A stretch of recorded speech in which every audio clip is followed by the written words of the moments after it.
Hello friends, welcome to GK mind game. ಪ್ರಶ್ನೆಗಳ ಸಂಪೂರ್ಣ ಮಾಹಿತಿಗಾಗಿ ವಿಡಿಯೋನ ಎಲ್ಲೂ ಸ್ಕಿಪ್ ಮಾಡದೆ ಕಂಪ್ಲೀಟಾಗಿ ನೋಡಿ.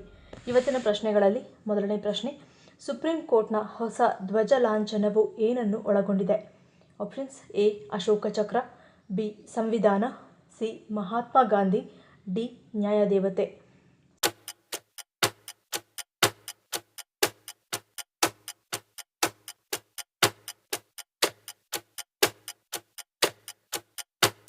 ಸರಿಯಾದ ಉತ್ತರ ಆಪ್ಷನ್ ಎ ಮತ್ತು ಬಿ. ಸುಪ್ರೀಂ ಕೋರ್ಟ್ನ 75ನೇ ವಾರ್ಷಿಕೋತ್ಸವದ ಅಂಗವಾಗಿ ರಾಷ್ಟ್ರಪತಿ ದ್ರೌಪದಿ ಮುರ್ಮು ಅವರು ಹೊಸ ಧ್ವಜ ಮತ್ತು ಲಾಂಛನವನ್ನು ಅನಾವರಣಗೊಳಿಸಿದರು. ಹೊಸ ಧ್ವಜವು ದೇಶದ ಸಂವಿಧಾನ, ಅಶೋಕ ಚಕ್ರ, ಸುಪ್ರೀಂ ಕೋರ್ಟ್ನ ಸಾಂಪ್ರದಾಯಿಕ ಕಟ್ಟಡವನ್ನು ಒಳಗೊಂಡಿದೆ. ಎರಡನೇ ಪ್ರಶ್ನೆ, ಬ್ರಿಟಿಷ್ ಸರ್ಕಾರವು 1954ರಲ್ಲಿ ಯಾರಿಗೆ ಸರ್ ಎಂಬ ಬಿರುದನ್ನು ನೀಡಿತು? Options: A doctor Sarvepalli Radhakrishnan, B Mahatma Gandhi, C doctor BR Ambedkar, D Bhagat Singh.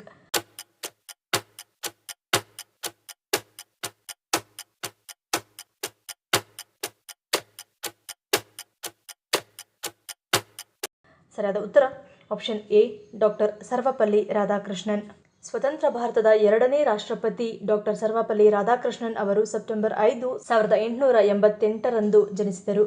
ಅವರು ಶಿಕ್ಷಕ, ತತ್ವಜ್ಞಾನಿ ಮತ್ತು ವಿದ್ವಾಂಸರಾಗಿ ಅವರ ಗಮನಾರ್ಹ ಕೊಡುಗೆಗಳು ಜನರಲ್ಲಿ ಚಿರಪರಿಚಿತವಾಗಿವೆ. ಬ್ರಿಟಿಷ್ ಸರ್ಕಾರವು 1954ರಲ್ಲಿ ಅವರಿಗೆ ಸರ್ ಎಂಬ ಬಿರುದನ್ನು ನೀಡಿತು.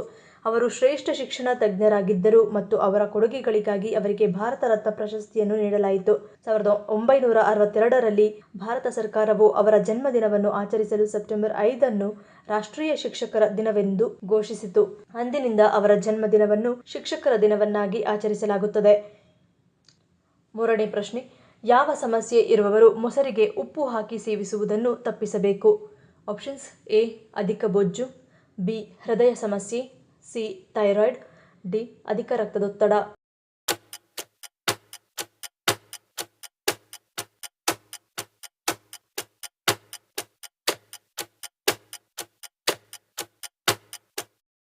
ಸರಿಯಾದ ಉತ್ತರ ಆಪ್ಷನ್ ಡಿ ಅಧಿಕ ರಕ್ತದೊತ್ತಡ.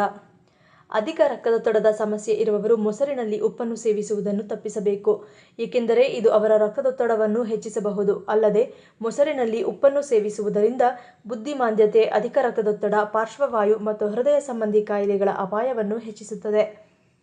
ನಾಲ್ಕನೇ ಪ್ರಶ್ನೆ, ಯಾವ ದಿಕ್ಕಿನಲ್ಲಿ ತುಳಸಿ ಗಿಡವನ್ನು ಇಡುವುದರಿಂದ ಮನೆಯಲ್ಲಿ ಸಮಸ್ಯೆಗಳು ಕಂಡುಬರುತ್ತವೆ?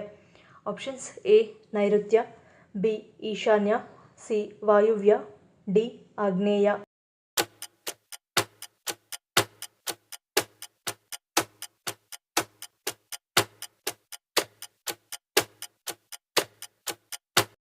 ಸರಿಯಾದ ಉತ್ತರ ಆಪ್ಷನ್ ಎ ನೈಋತ್ಯ. ನೈಋತ್ಯ ದಿಕ್ಕು ರಹಸ್ಯ ದಿಕ್ಕು. ತುಳಸಿ ಗಿಡವನ್ನು ಈ ದಿಕ್ಕಿನಲ್ಲಿ ಇಡುವುದರಿಂದ ಮನೆಯಲ್ಲಿ ನಕಾರಾತ್ಮಕ ಶಕ್ತಿ ಹೆಚ್ಚಾಗುತ್ತದೆ. ದಕ್ಷಿಣ ದಿಕ್ಕು ಅಗ್ನಿ ದಿಕ್ಕು. ತುಳಸಿ ಗಿಡಕ್ಕೆ ಅಗ್ನಿಯ ಅಂಶ ಒಳ್ಳೆಯದಲ್ಲ, ಆದ್ದರಿಂದ ತುಳಸಿ ಗಿಡವನ್ನು ದಕ್ಷಿಣ ದಿಕ್ಕಿನಲ್ಲಿ ಇಡಬಾರದು. ಇನ್ನು ತುಳಸಿ ಗಿಡವನ್ನು ನೇರವಾಗಿ ನೆಲದ ಮೇಲೆಯೂ ಸಹ ಇಡಬಾರದು, ಏಕೆಂದರೆ ಹೀಗೆ ಮಾಡುವುದರಿಂದ ಸಸ್ಯವು ರೋಗಗಳಿಗೆ ತುತ್ತಾಗಬಹುದು. ತುಳಸಿ ಗಿಡವನ್ನು ಯಾವಾಗಲೂ ಎತ್ತರದ ಸ್ಥಳದಲ್ಲಿ ಇಡಬೇಕು. ಐದನೇ ಪ್ರಶ್ನೆ, ಹೆಚ್ಚಾಗಿ ಟೀ ಕಾಫಿಯನ್ನು ಕುಡಿಯುವುದರಿಂದ ಯಾವ ಸಮಸ್ಯೆಗೆ ಆಹ್ವಾನ ಕೊಟ್ಟಂತೆ? ಆಪ್ಷನ್ಸ್: ಎ ಶುಗರ್, ಬಿ ಹೃದಯ ಸ್ತಂಭನ, ಸಿ ಅಲ್ಸರ್, ಡಿ ಹಲ್ಲು ಹುಳುಕು.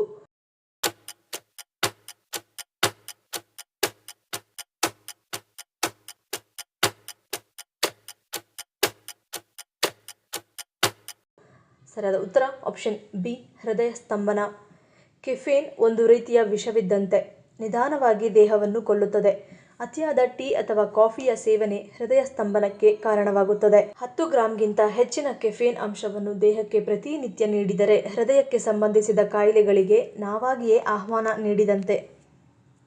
ಆರನೇ ಪ್ರಶ್ನೆ, ಮಾನವ ದೇಹದಲ್ಲಿ ಪ್ರತಿಯೊಂದು ಕೆಂಪು ರಕ್ತ ಕಣವು ಎಷ್ಟು ದಿನಗಳ ಕಾಲ ಜೀವಂತವಾಗಿರುತ್ತದೆ? ಆಪ್ಷನ್ಸ್: ಎ 75 ದಿನ, ಬಿ 100 ದಿನ, ಸಿ 120 ದಿನ, ಡಿ 150 ದಿನ.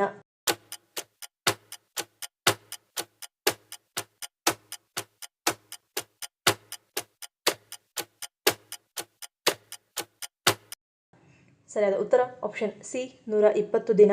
ಮಾನವ ದೇಹದಲ್ಲಿನ ಪ್ರತಿಯೊಂದು ಕೆಂಪು ರಕ್ತ ಕಣವು ಸುಮಾರು 120 ದಿನಗಳ ಕಾಲ ಜೀವಂತವಾಗಿರುತ್ತವೆ. ನಿಮ್ಮ ದೇಹದಲ್ಲಿರುವ ಸುಮಾರು 2 ಮಿಲಿಯನ್ ರಕ್ತ ಕಣಗಳು ಪ್ರತಿ ಸೆಕೆಂಡಿಗೆ ಸಾಯುತ್ತಿರುತ್ತವೆ. ಆದರೆ ಸತ್ತ ಕಣಗಳ ಬದಲಿಗೆ ಹೊಸ ಕಣಗಳು ಯಾವಾಗಲೂ ಹುಟ್ಟುತ್ತಿರುತ್ತವೆ. ಅಲ್ಲದೆ ನೀವು ರಕ್ತದಾನ ಮಾಡಿದಾಗ ನಿಮಗೆ ಕಡಿಮೆಯಾದ ಕೆಂಪು ರಕ್ತ ಕಣಗಳು 3 ರಿಂದ 4 ವಾರಗಳಲ್ಲಿ ಮರುಪೂರಣಗೊಳ್ಳುತ್ತವೆ. 7ನೇ ಪ್ರಶ್ನೆ, ಮಕ್ಕಳು ಪೂರ್ವ ದಿಕ್ಕಿಗೆ ತಲೆಯಿಟ್ಟು ಮಲಗಬೇಕು ಎನ್ನಲು ಕಾರಣವೇನು? Options: A. ರಕ್ತದ ಹರಿವು, ಬಿ.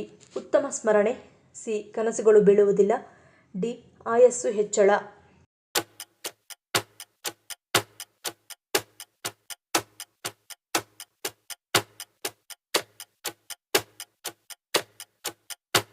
ಸರಿಯಾದ ಉತ್ತರ ಆಪ್ಷನ್ ಎ ಮತ್ತು ಬಿ.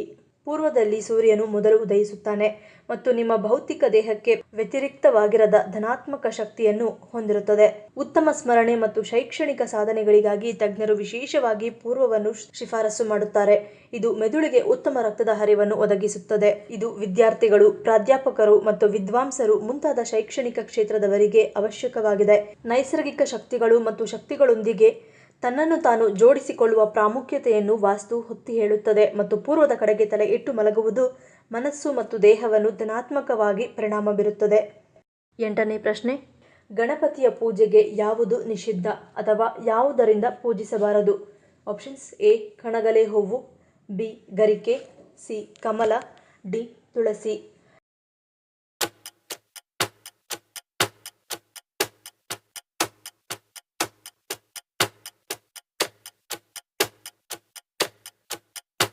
ಸರಿಯಾದ ಉತ್ತರ ಆಪ್ಷನ್ ಡಿ. ತುಳಸಿ. ಶಿವಪುರಾಣದಲ್ಲಿ ಹೇಳಿರುವಂತೆ ಗಣಪತಿಯನ್ನು ತುಳಸಿ ದಳದಲ್ಲಿ ಪೂಜಿಸಬಾರದು, ಏಕೆಂದರೆ ಗಣೇಶನು ತುಳಸಿಯನ್ನು ವಿವಾಹವಾಗಲು ನಿರಾಕರಿಸಿದ್ದರಿಂದ ಆಕೆ ಕೋಪಗೊಂಡು ಶಾಶ್ವತವಾಗಿ ಕೊನೆಯವರೆಗೆ ಸಂತನಾಗಿ ಉಳಿಯುವ ನಿಮ್ಮ ಪ್ರಜ್ಞೆ ಎಂದಿಗೂ ಈಡೇರದಿರಲಿ ಎಂದು ತುಳಸಿಯು ಗಣೇಶನನ್ನು ಶಪಿಸುತ್ತಾಳೆ. ಇದು ಗಣೇಶನ ಕೋಪಕ್ಕೆ ಕಾರಣವಾಗಿ ಕೋಪದಿಂದ ಗಣೇಶನು ನೀವು ವಿನಾಕಾರಣ ಒಂದು ವ್ಯಕ್ತಿಯನ್ನು ಶಪಿಸಿರುವುದಕ್ಕೆ ತಕ್ಕ ಪಾಠವಾಗಿ ಸುಂದರಿಯಾದ ನೀವು ರಾಕ್ಷಸನನ್ನು ವಿವಾಹವಾಗುವಂತಾಗಲಿ ಹಾಗೂ ಸಂತನ ಶಾಪದಿಂದ ಶಾಶ್ವತವಾಗಿ ಗಿಡವಾಗುವಂತಾಗಲಿ ಎಂದು ತುಳಸಿಯನ್ನು ಶಪಿಸುತ್ತಾನೆ. ತನ್ನ ತಪ್ಪನ್ನು ಅರಿತ ತುಳಸಿಯು ಗಣೇಶನ ಸ್ತುತಿಯನ್ನು ಮಾಡುತ್ತಾಳೆ. ಆದ್ದರಿಂದ ಪ್ರಸನ್ನನಾದ ಗಣೇಶನು ಅವಳಿಗೆ, ನೀನು ಶ್ರೀಹರಿಗೆ ಅತ್ಯಂತ ಪ್ರೀತ್ಯಾಸ್ಪದಳಾಗು. ನಿನ್ನ ದ್ವಾರ ಭಕ್ತರೆಲ್ಲರೂ ಮಹಾವಿಷ್ಣುವನ್ನು ಪೂಜಿಸಿ ಮೋಕ್ಷವನ್ನು ಪಡೆಯುವರು, ಆದರೆ ನನಗೆ ಮಾತ್ರ ನೀನು ತ್ಯಾಜ್ಯಳೇ ಆಗಿ ಉಳಿಯುವೆ ಎಂದು ಹೇಳಿದನು. ಆದುದರಿಂದ ಗಣಪತಿಗೆ ತುಳಸಿಯಿಂದ ಪೂಜಿಸುವುದಿಲ್ಲ. ಹಾಗಾಗಿ ಗಣಪತಿಗೆ ತುಳಸಿಯನ್ನು ಅರ್ಪಿಸುವುದಿಲ್ಲ. 9ನೇ ಪ್ರಶ್ನೆ, ಜರಿ ಮನೆಯೊಳಗೆ ಕಾಣಿಸಿಕೊಂಡರೆ ಏನನ್ನು ಸೂಚಿಸುತ್ತದೆ? Options: A. ವಾಸ್ತುದೋಷ, ಬಿ. ರಾಹುದೋಷ, ಸಿ. ಅಶುಭ, ಡಿ. ಅದೃಷ್ಟ.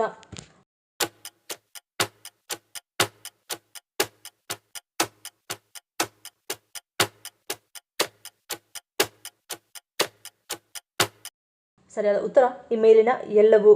ವಾಸ್ತು ಪ್ರಕಾರ ಜರಿಯು ಅದೃಷ್ಟ ಅಥವಾ ದುರಾದೃಷ್ಟ ಎರಡರ ಸಂಕೇತವಾಗಿದೆ. ಈ ಜರಿಯನ್ನು ಲಕ್ಷ್ಮೀ ಚೀಲುಗಳು ಎಂದು ಸಹ ಕರೆಯಲಾಗುತ್ತದೆ. ಆದರೆ ನಂಬಿಕೆಗಳ ಪ್ರಕಾರ ಇದನ್ನು ರಾಹುವಿನ ಸಂಕೇತವೆಂದು ಪರಿಗಣಿಸಲಾಗುತ್ತದೆ. ಈ ಕಾರಣದಿಂದ ಅದು ಯಾವಾಗಲಾದರೂ ಮನೆಯಲ್ಲಿ ಕಂಡುಬಂದರೆ ಅದನ್ನು ಕೊಲ್ಲದೆ ಮನೆಯಿಂದ ಹೊರಗೆ ಎಸೆಯಬೇಕು ಎನ್ನಲಾಗುತ್ತದೆ. ಏಕೆಂದರೆ ಜರಿಯನ್ನು ಕೊಲ್ಲುವುದರಿಂದ ಜಾತಕದಲ್ಲಿ ರಾಹುವಿನ ಸ್ಥಾನ ದುರ್ಬಲವಾಗುತ್ತದೆ. ಇನ್ನು ಮನೆಯಲ್ಲಿ ಆಗಾಗ ಈ ಜರಿಗಳು ಕಂಡರೆ ಅದಕ್ಕೆ ಅನೇಕ ಅರ್ಥಗಳಿವೆ. ಮನೆಯ ಕೆಳಭಾಗದಲ್ಲಿ ಈ ಜರಿಯು ಕಂಡರೆ ಅದೃಷ್ಟ ಎನ್ನಲಾಗುತ್ತದೆ. ಇನ್ನೂ ಕೆಲವೆಡೆ ಇದ್ದರೆ ಅದು ಬಹಳ ಅಶುಭದ ಸಂಕೇತ ಎಂದು ಸಹ ಹೇಳಲಾಗುತ್ತದೆ. ಮನೆಯ ಮುಖ್ಯ ಬಾಗಿಲು, ಶೌಚಾಲಯ ಅಥವಾ ಮೆಟ್ಟಿಲುಗಳ ಹೊಸ್ತಿಲಲ್ಲಿ ಜರಿ ಓಡಾಡುತ್ತಿದ್ದರೆ ಇದು ರಾಹುವಿನ ಕೆಟ್ಟ ಸೂಚನೆಯ ಸಂಕೇತವಾಗಿದೆ. ಆದರೆ ಈ ಜರಿಗಳು ಮನೆಯ ದೇವರು ಕೋಣೆಯಲ್ಲಿ ಕಾಣಿಸಿಕೊಂಡರೆ ಇದು ಲಕ್ಷ್ಮಿಯ ಕೃಪೆ ಅಥವಾ ಲಕ್ಷ್ಮಿಯ ಕಟಾಕ್ಷವನ್ನು ಸೂಚಿಸುತ್ತದೆ. ಈ ಪ್ರಶ್ನೆಗಳಲ್ಲಿ ನೀವು ಎಷ್ಟು ಪ್ರಶ್ನೆಗಳಿಗೆ ಸರಿ ಉತ್ತರವನ್ನು ಕೊಟ್ಟರೆ ಅನ್ನೋದನ್ನು ಕಮೆಂಟ್ ಮಾಡಿ ತಿಳಿಸಿ. ಈ ವಿಡಿಯೋ ನಿಮಗೆ ಇಷ್ಟ ಆಗಿದ್ರೆ ಮರೀದೆ ಲೈಕ್ ಮಾಡಿ, ಶೇರ್ ಮಾಡಿ, ಸಬ್ಸ್ಕ್ರೈಬ್ ಮಾಡಿ. ನನ್ನ ಚಾನಲ್ನ ಇನ್ನೂ ಸಬ್ಸ್ಕ್ರೈಬ್ ಮಾಡಿದೆ ಹಾಗೆ ವಿಡಿಯೋಸ್ ನೋಡ್ತಿದ್ರೆ ಪ್ಲೀಸ್ ಸಬ್ಸ್ಕ್ರೈಬ್ ಮಾಡಿ, ಸಪೋರ್ಟ್ ಮಾಡಿ. ಮತ್ತೊಂದು ಇಂಟ್ರೆಸ್ಟಿಂಗ್ ವಿಡಿಯೋದೊಂದಿಗೆ ಸಿಗ್ತೀನಿ. Until love you all, take care.